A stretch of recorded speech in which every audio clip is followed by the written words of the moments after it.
꿈은 반드시 이루어진다라는 말씀으로 제목으로 하나님의 말씀을 살펴보겠습니다.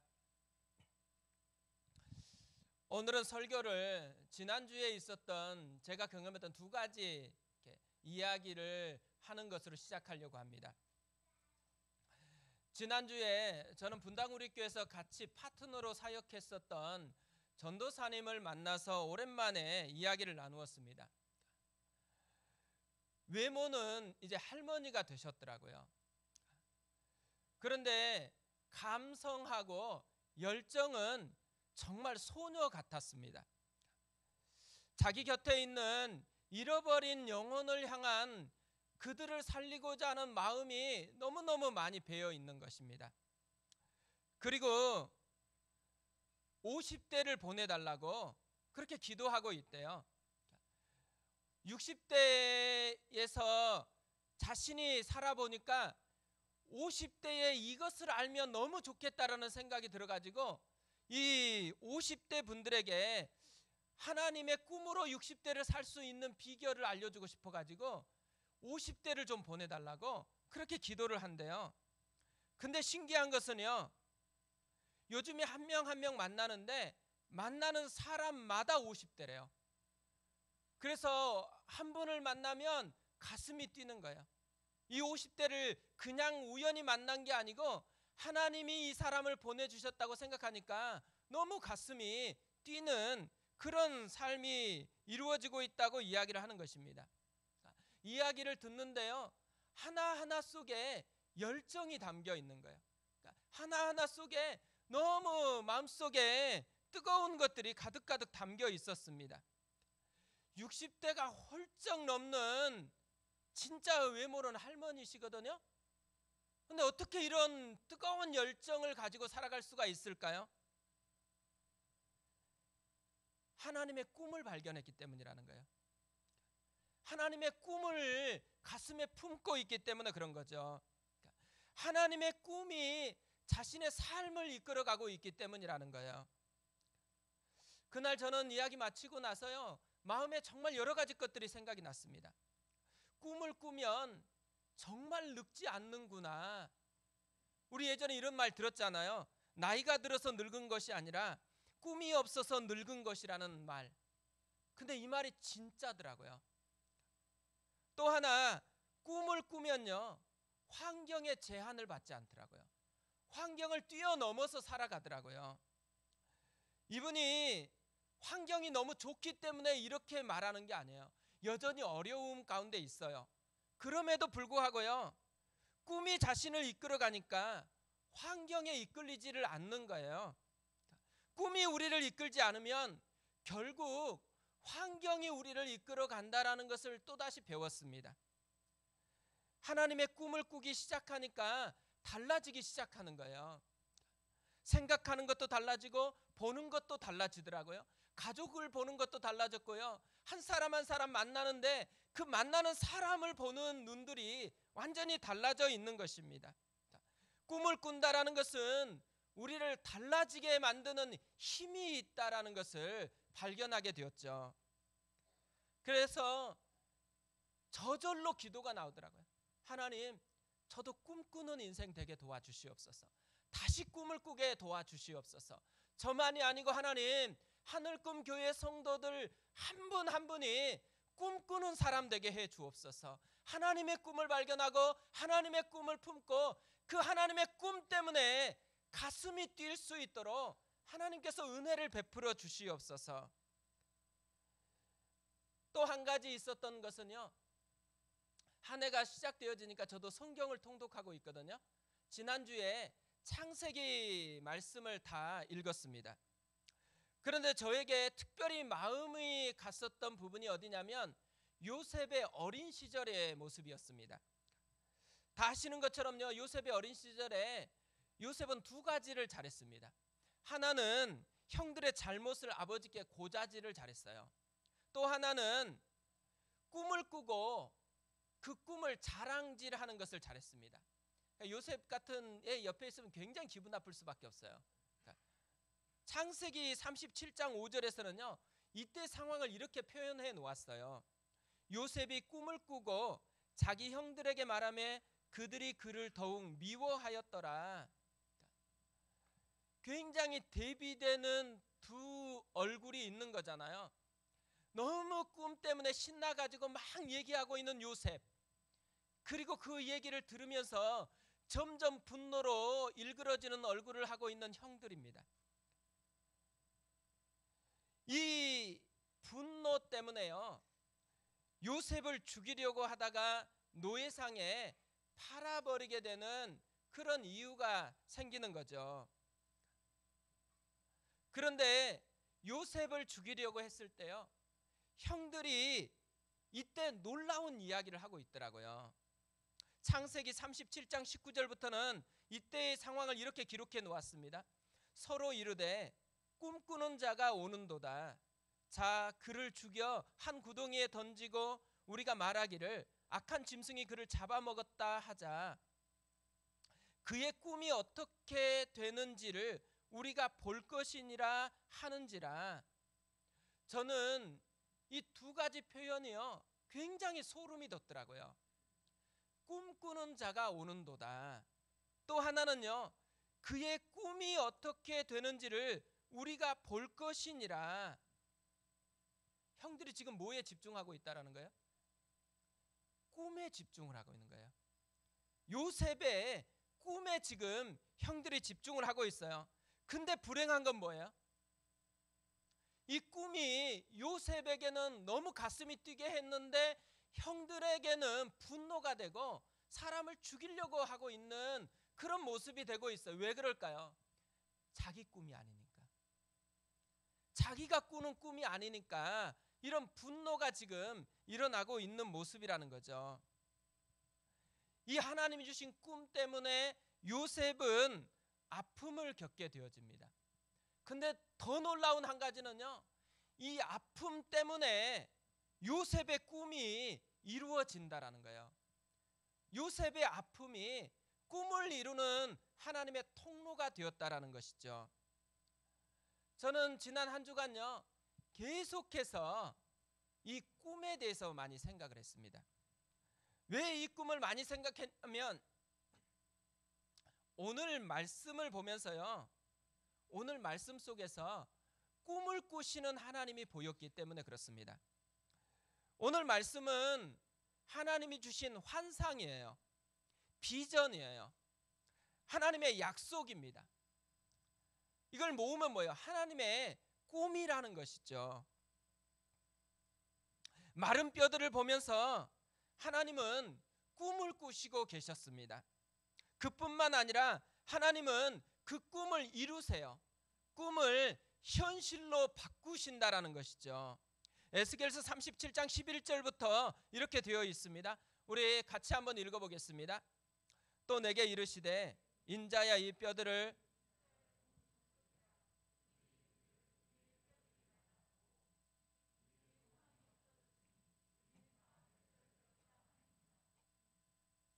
또 읽습니다. 그러므로 너는 대언하여 그들에게 이르기를 주 여호와께서 이같이 말씀하시기를 내 백성들아, 내가 너희 무덤을 열고 너희로 거기에서 나오게 하고 이스라엘 땅으로 들어가게 하리라. 마른 뼈를 살리고 싶었던 하나님의 꿈이 먼저 마른 뼈와 같았던 이스라엘 백성들을 회복시키는 것으로, 그들을 이 포로지였던 바벨론에서 고국 예루살렘으로 돌아가게 했다라는 거죠. 스룹바벨을 통해서 1차 귀환이 있었습니다. 에스라를 통해서 2차 귀환이 있었고, 느헤미야를 통해서 3차 귀환이 일어나게 했다라는 거죠. 근데 여기서 끝나는 게 아니더라고요. 이 마른 뼈를 회복시키고 싶었던 하나님의 꿈은요, 예수님을 통해서 또 이루어지게 되어져요. 이스라엘 백성뿐만 아니라 모든 민족들, 모든 백성을 건지고 싶어 하시는 이 하나님의 꿈이 예수님을 통해서 실현되게 되었다라는 거죠. 예수님의 삶은 마른 뼈를 살려내시는 하나님의 꿈이 성취되는 사건이었다라는 거죠. 더 나아가서는요, 오순절의 성령의 강림을 통해서 이 마른 뼈를 회복시키고 싶어 하시는 하나님의 꿈이 이제는 교회를 통해서 성취되고 있다라는 것입니다. 지금도요, 마른 뼈를 살려내고 싶어 하시는 하나님의 꿈이 이 땅의 교회들을 통해서 성취되고 있다라는 것이죠. 그래서 오늘 설교 제목을 꿈은 반드시 이루어진다 이렇게 정했습니다. 사실요, 모든 꿈이 반드시 이루어지는 것은 아닙니다. 그래서 몽상이라는 게 존재할 수밖에 없는 것이죠. 하지만 하나님의 꿈은 반드시 이루어진다라는 거예요. 성경은 어떻게 보면 하나님의 꿈이 이루어진 이야기입니다. 하나님의 꿈이 처음 어디에서 이루어지기 시작했을까요? 창조에서 이루어지기 시작합니다. 우리가 만나는 모든 것들, 나무 한 그루, 돌멩이 하나, 꽃들, 하늘, 별들 다 뭘 얘기하고 있는 거예요? 하나님의 꿈이 이루어진 흔적들이라는 거죠. 또요, 하나님이 사람을 만드셨어요. 왜 만드셨을까요? 하나님의 꿈이 있었기 때문이라는 거죠.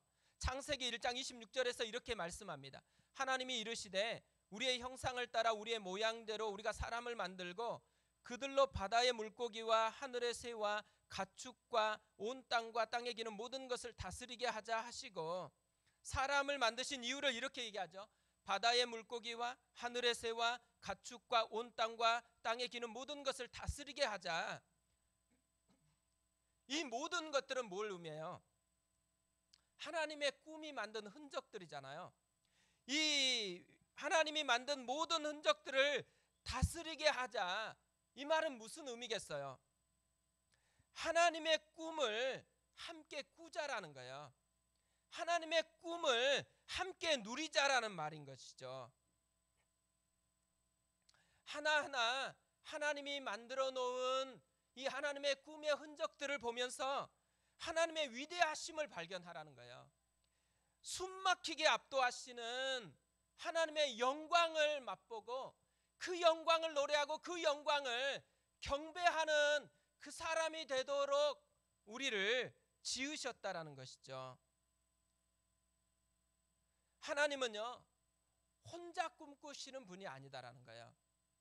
하나님은 함께 꿈꾸기를 원하신다라는 거죠. 그래서 오늘 말씀에도 하나님은 에스겔을 찾아오셨습니다.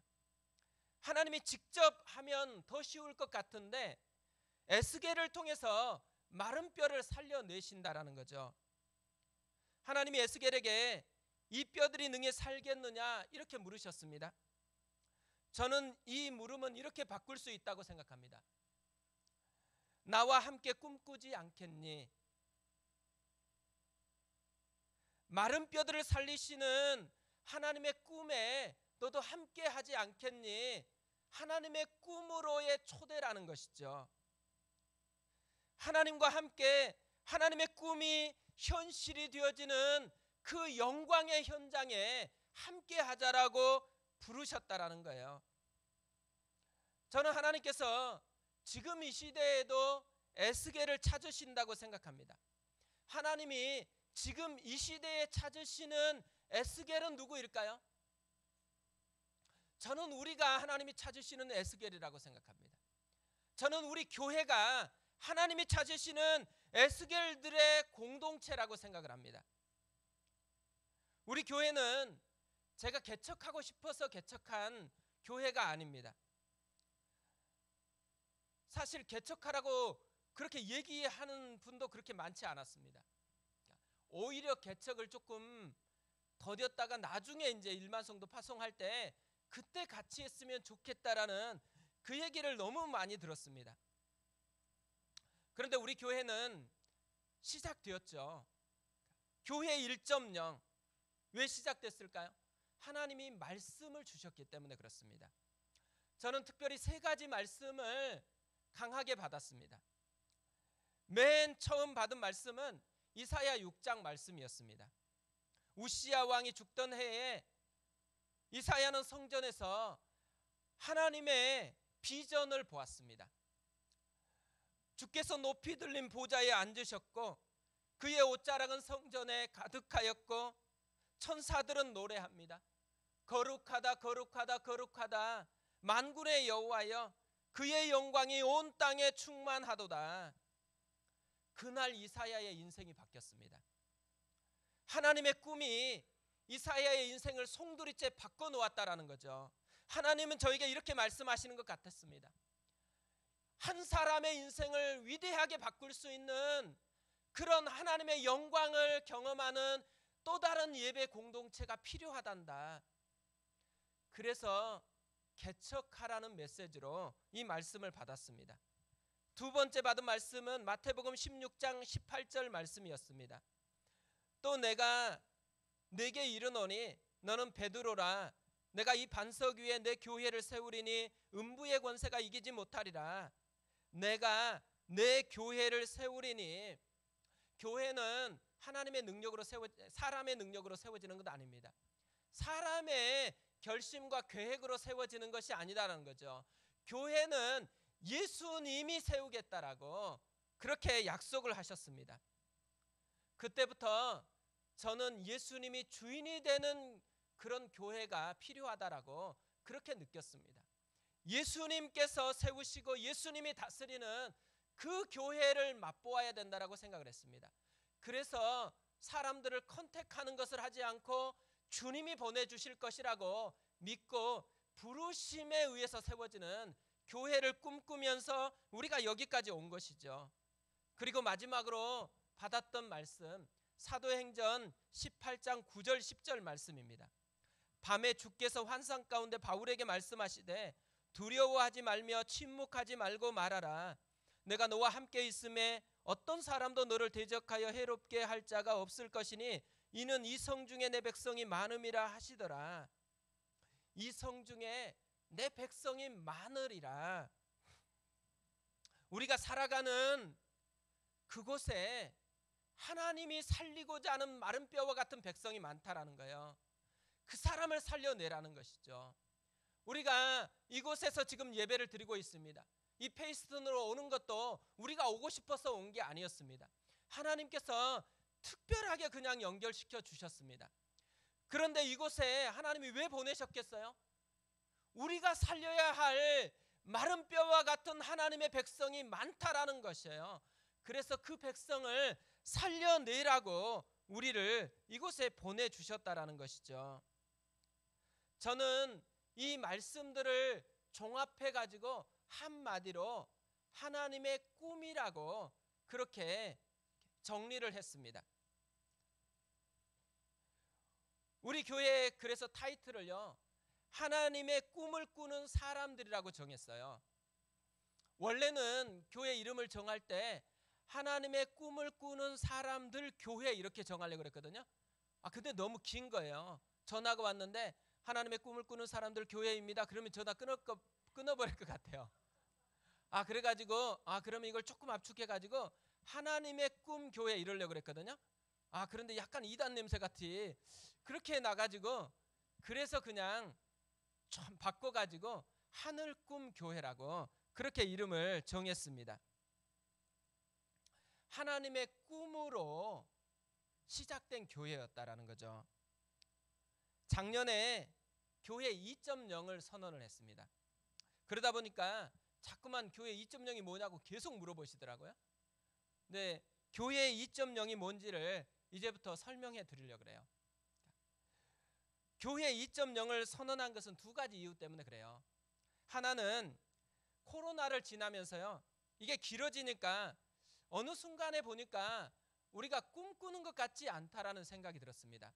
하나님의 꿈으로 시작했는데 자꾸 이야기하는 것을 보면 현실에 대한 게 많은 거예요.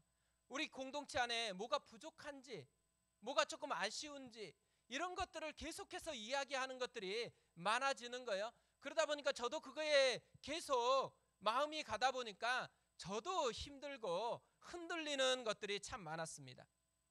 그런데요, 자꾸 보니까 우리는 꿈을 꾸라고 부름받았는데 현실에 끌려다니는 게 우리 모습이 되어버렸더라고요. 그래서 현실에 끌려다니는 것을 이제 멈추고 다시 꿈꾸는 것으로 갔으면 좋겠다라고 생각해서 교회 2.0을 선언했어요. 그리고 또 2.0을 선언한 것은요, 하나님이 작년에 주셨던 말씀이 있었기 때문에 그렇습니다. 작년에 저는 세 가지 말씀을 받았습니다.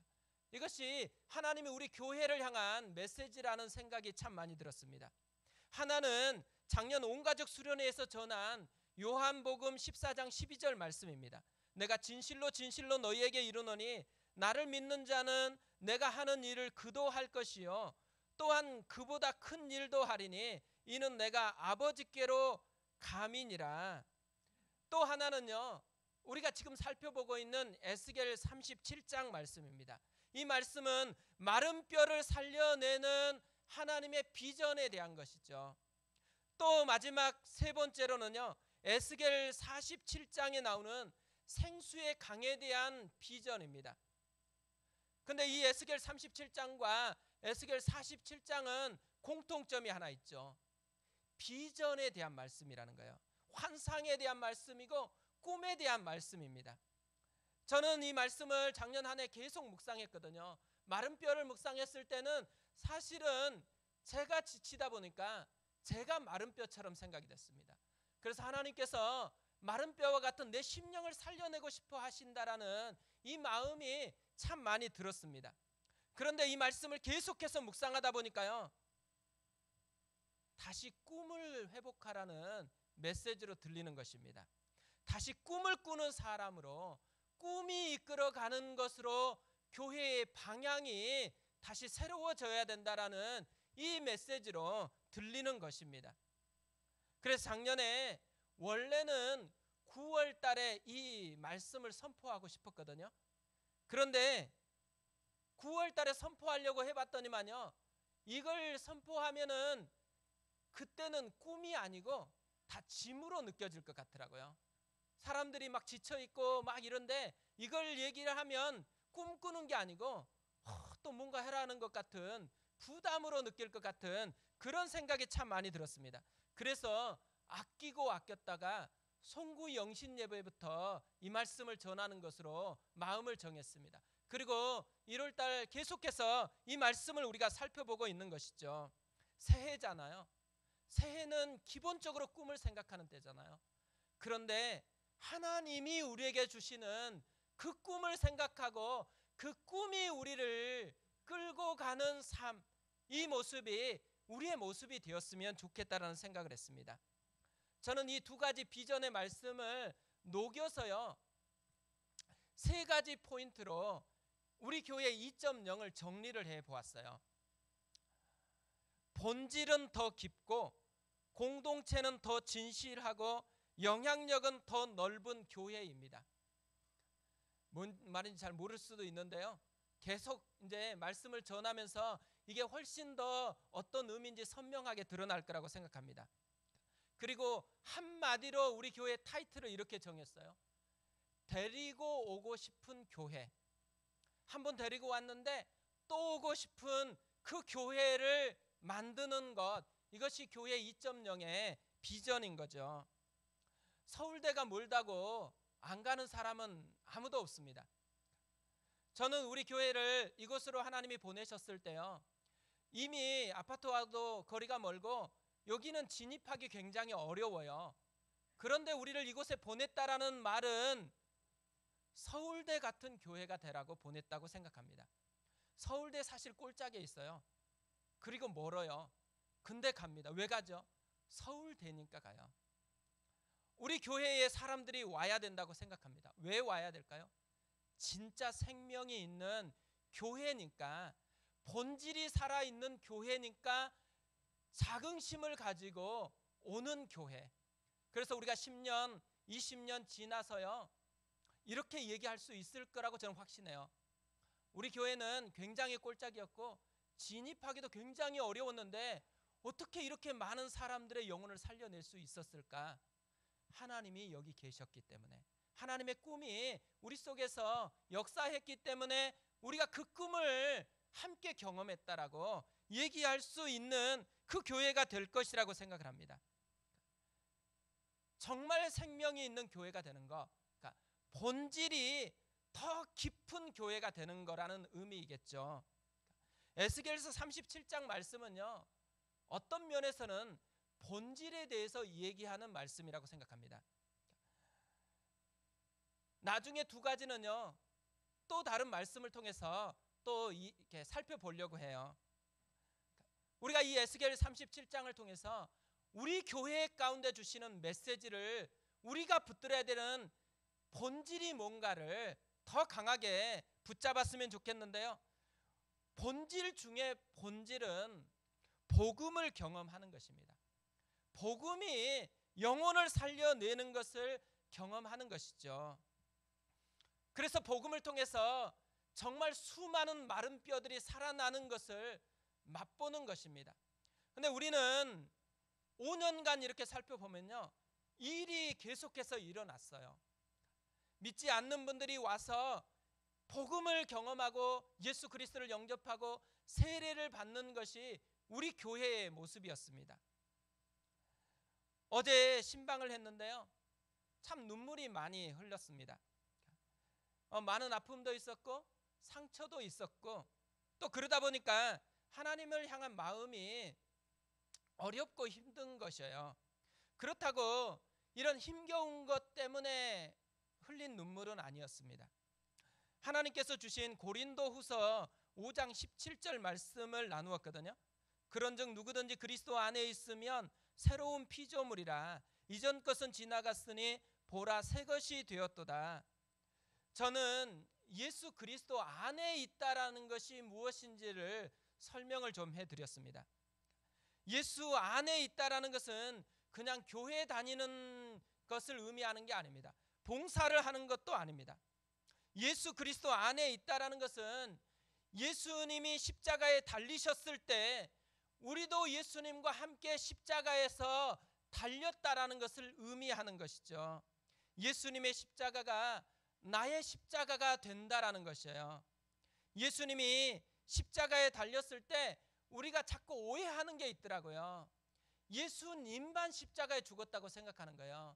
예수님이 우리의 죄를 위해서 그냥 혼자 십자가에 죽었다고 생각하더라고요. 그러나 그렇지 않습니다. 예수님이 십자가에 달리셨을 때 우리도 예수님과 함께 십자가에 달려서 함께 못 박혀 죽은 거예요.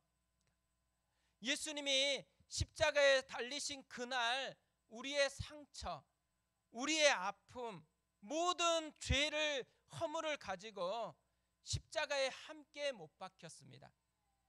그 십자가에서 주님이 우리에게 이렇게 말씀하신 거예요. 이 십자가에서 내가 너의 죄, 너의 수치, 너의 상처, 너의 아픔과 함께 죽는다. 그러니 이전 것은 지나갔으니 너는 이제 내 옷을 입고 새롭게 살아라. 이것이 예수 안에 있는 이 표현의 의미라는 것이죠. 힘들어서 흘린 눈물이 아니고요, 복음 때문에 흘린 눈물이었습니다. 십자가 그 사랑이 다시 새롭게 다가오니까 흘린 눈물이었던 거죠. 하나님은 지금도 복음을 통해서 마른 뼈들을 살려내고 있다라는 거예요. 저는 어제 신방을 마치고 돌아오면서요, 우리 교회가 이 복음이 더 생생하게 흘러가는 교회가 됐으면 좋겠다라는 그 결심을 하고 돌아왔습니다. 에스겔은 이런 마른 뼈들이 살아나는 하나님의 꿈이 생생하게 이루어지는 현장에 서 있는 것이죠. 우리가 어떻게 하면은 에스겔처럼 하나님의 꿈에 참여하는 사람이 될 수가 있을까요? 전 두 가지를 해야 된다고 생각합니다. 하나는 위대하신 하나님을 기대하라는 것입니다. 하나님의 꿈은 우리에게서 시작되는 게 아니에요. 하나님에게서 시작된다라는 거죠. 1절에 이렇게 되어 있습니다. 여호와께서 권능으로 내게 임재하시고 그의 영으로 나를 데리고 가서 골짜기 가운데 두셨는데 거기 뼈가 가득하더라. 에스겔이 마른 뼈의 골짜기를 찾아간 게 아니에요. 에스겔에게는 마른 뼈를 살려내고 싶은 꿈이 있었던 게 아니에요. 마른 뼈를 살려내고 싶었던 것은 전적으로 하나님의 마음이었고 하나님의 꿈이었고 하나님의 열심이었습니다. 우리가 할 일은 뭐예요? 이 하나님의 열심을 바라보는 거예요. 이 하나님의 위대하심을 기대하는 것이라는 거죠. 인자야 이 뼈들이 능히 살겠느냐 이렇게 물으셨을 때 에스겔은 이렇게 대답을 했습니다. 주 여호와여 주께서 아시나이다. 이 말은요 이렇게 다시 번역할 수 있다라고 생각을 합니다. 하나님, 저는 연약해서 아무것도 할 수 없습니다. 하지만 하나님은 나와 다릅니다. 그래서 하나님을 기대합니다. 그래서 하나님을 바라봅니다. 하나님을 기대하기 위해서는요 우리가 반드시 해야 되는 것 한 가지가 있습니다. 우리의 생각으로 하나님을 제한하지 말아야 한다는 거예요. 마른 뼈, 우리 생각을 해보세요. 결코 다시 살려낼 수 없어요. 하지만 하나님은 살려내시는 것이죠. 꿈이 무너졌을 때, 좌절이 찾아왔을 때 우리는 자꾸 끝이다라고 생각을 합니다. 그런데 하나님은요 지금부터 시작이다라고 이야기하고 계신다라는 거죠. 하나님의 꿈을 실현하기 위해서는 예수님이 말씀하셨던 이 말씀을 잘 기억해야 된다고 생각합니다. 내가 진실로 진실로 너희에게 이르노니 나를 믿는 자는 내가 하는 일을 그도 할 것이요 또한 그보다 큰 일도 하리니 이는 내가 아버지께로 감이라. 나를 믿는 자는 이렇게 이야기해요. 예수님은 오직 예수님만 생각하라고 이야기를 하고 있는 것이죠. 상황을 고려하는 것이 아니고 예수님을 고려하라는 이 메시지를 우리에게 던지고 있는 거죠. 하나님을 생각하라는 것입니다. 올 한 해요 너무 많은 것들을 생각하지 마세요. 복잡하게 생각하지 마세요.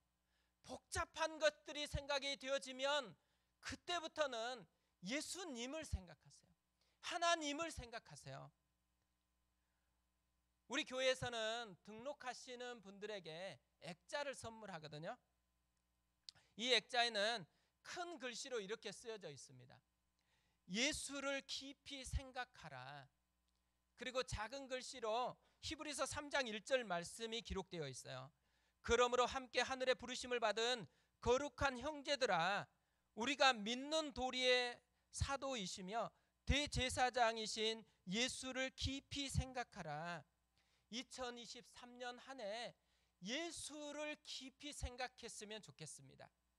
하나님의 위대하심을 기대하는 삶이 매일매일 우리의 삶이 되었으면 좋겠습니다.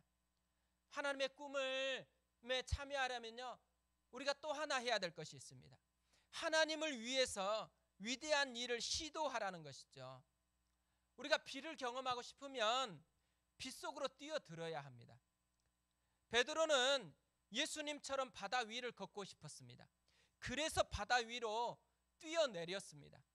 하나님의 꿈을 경험하고 싶으면 우리도 베드로처럼 하나님의 꿈 속으로 뛰어들어야 한다는 거죠. 에스겔도 마찬가지였죠. 4절에 이렇게 말씀합니다. 또 내게 이르시되 너는 이 모든 뼈에게 대언하여 이르기를 너희 마른 뼈들아 여호와의 말씀을 들을지어다. 에스겔은요 주저하지 않고 마른 뼈들에게 선포하고 있어요. 위대한 일을 서슴없이 시도하고 있다라는 거죠. 우리를 공동묘지에 데리고 가서 마른 뼈들에게 대언해봐라 그러면 우리 어떻게 생각해요? 주저하는 마음이 들겠죠.